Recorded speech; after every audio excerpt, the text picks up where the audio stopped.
L'étang de Berre, des paysages de contraste entre deux eaux, entre nature, industrie, urbanisation.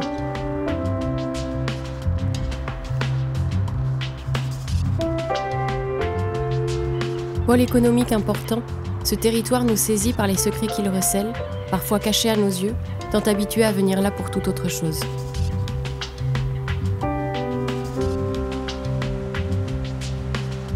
C'est par la mer que tout est arrivé. C'est par elle que l'étang de Berre est né. Remontons le temps. Il y a environ 20 000 ans, à la fin de la dernière glaciation, le niveau des mers s'élève d'environ 100 mètres, noyant les terres basses, créant nos fameuses lagunes côtières, si emblématiques des côtes méditerranéennes françaises.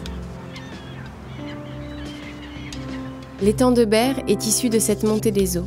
Ici, la mer, incisant le massif calcaire de l'Estac, s'est introduite dans les terres, noyant la plaine, donnant à voir un nouveau paysage. Ce territoire s'est développé en partie grâce à ce lien fort à la mer. Les paysages se bâtissant au fil du temps, calqués sur les besoins économiques de notre société.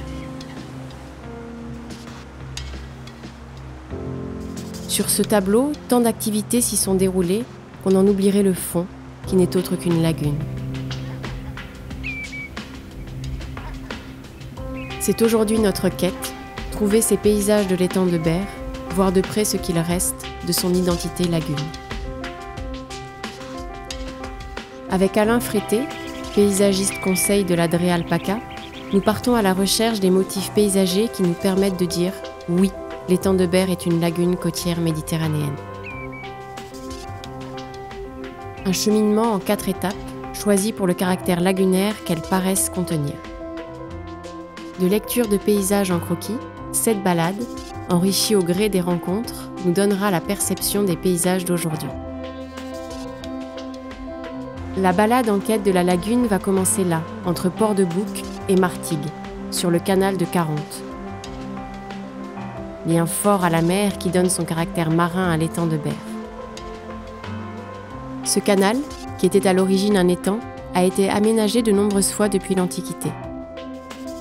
Creusé par les Romains, équipé plus tard de bourdigues, installation destinée à piéger les poissons, c'est à partir de la fin du XVIIIe siècle qu'il a vraiment pris son faciès de canal. Transformé, recalibré, creusé, pour répondre à des besoins économiques. La vieille forteresse garde avec aplomb l'entrée du canal de Caronte. Malgré des aménagements gigantesques pour faire entrer des bateaux toujours plus gros, malgré des installations industrielles sans échelle, Port-de-Bouc tient son rôle et s'impose dans le paysage comme un motif incontournable. Sous ses yeux, se croisent aussi bien des supertankers que de petites barques de pêche. Il est le gardien des eaux mêlées.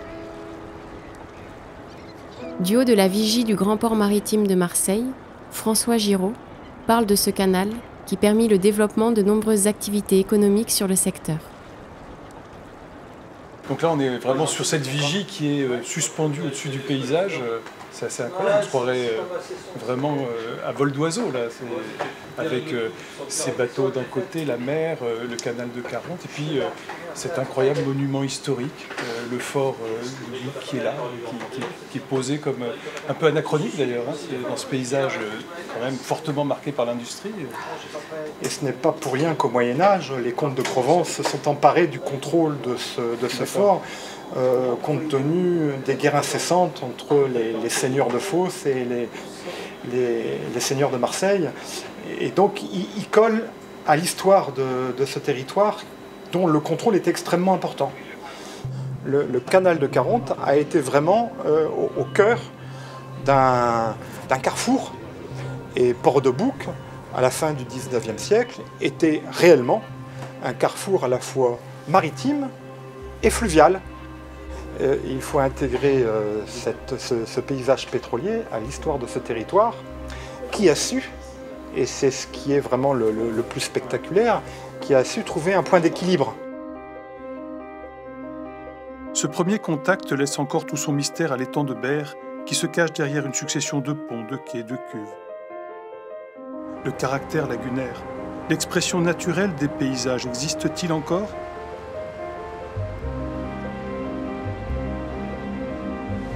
c'est Franck Roman, pêcheur professionnel qui conduit Alain de l'autre côté de l'étang.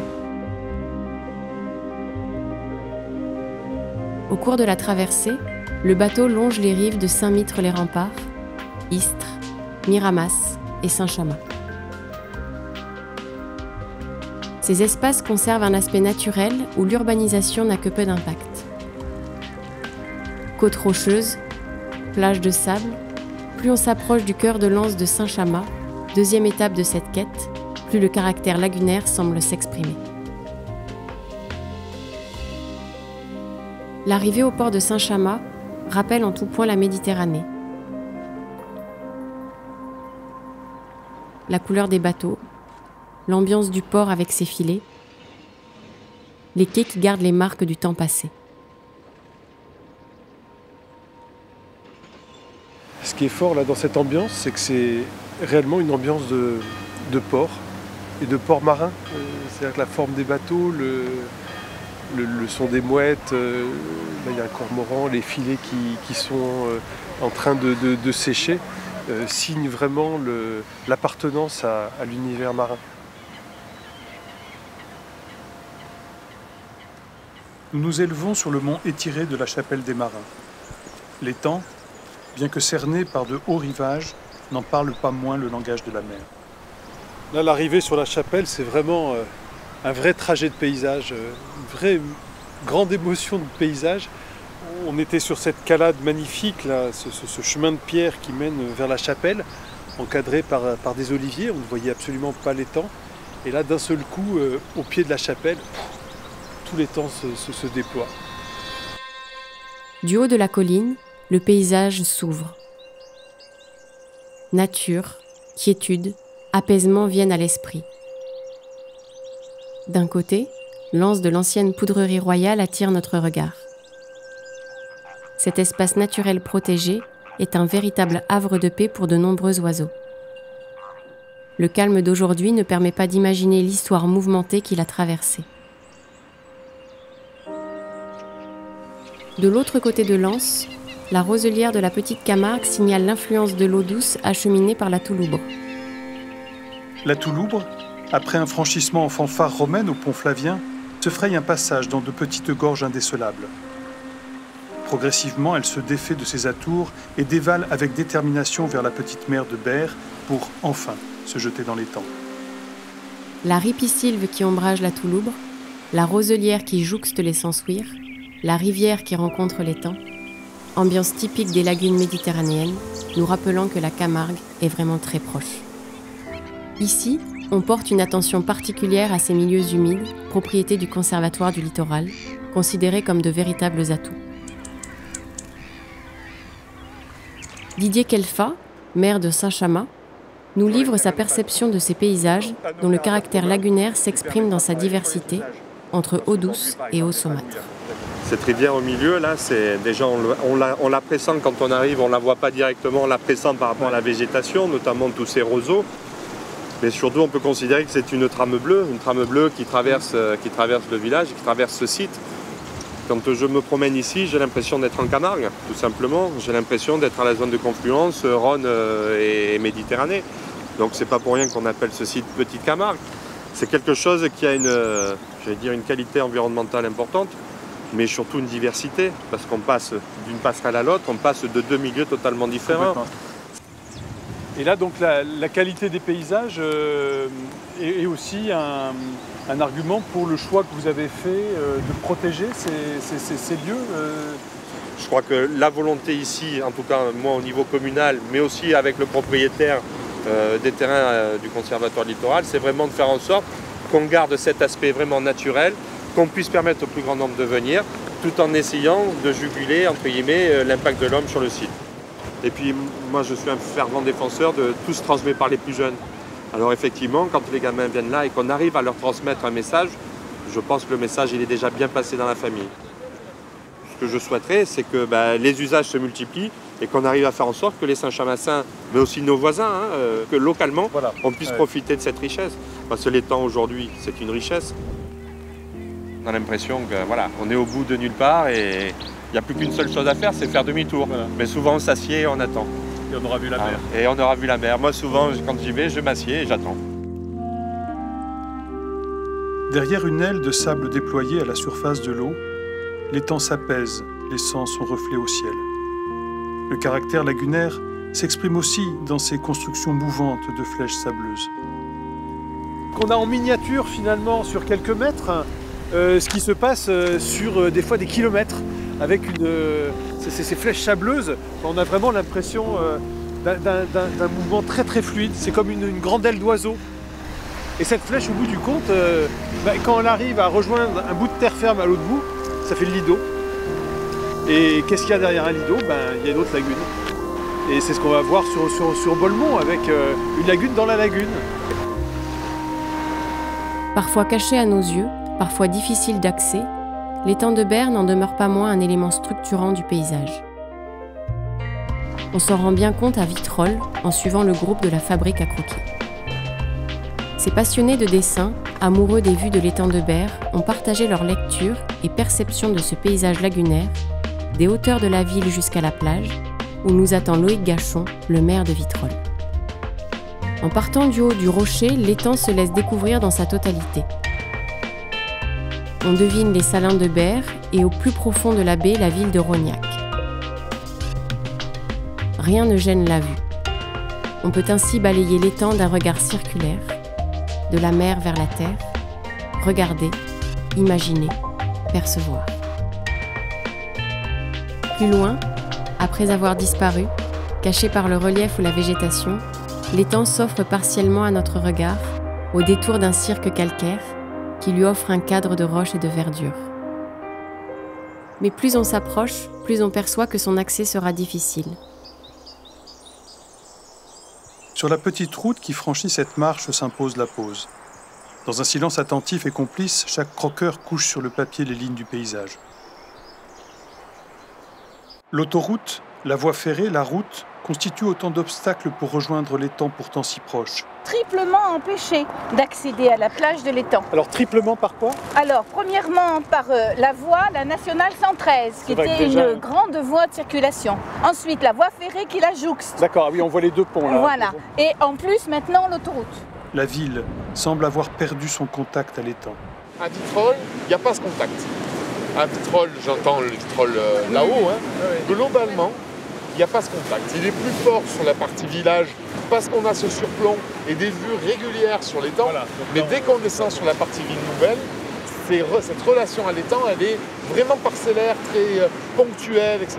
L'étang doit contribuer à forger une identité de la ville, à forger cette identité en s'appuyant sur quelque chose qui est historique, mais qui doit être réinterprété au XXIe siècle. Je pense que ce qui est vrai à Vitrolles est vrai aussi dans bon nombre de communes autour de l'étang, parce que si elles n'ont pas vécu un changement aussi spectaculaire que Vitrolles, dans la même période, 1960-1990, la plupart des communes autour de l'étang ont vécu des bouleversements similaires, pas aussi lourds, mais importants également. Et que la même problématique se pose. Donc faire de l'étang un élément d'identité des habitants de ce territoire, mais d'identité du XXIe siècle, on est sur une identité contemporaine. Et cette contribution-là, je pense qu'elle a beaucoup de sens. Pour moi, c'est un paysage c'est un appel aux grandes choses, un appel au large.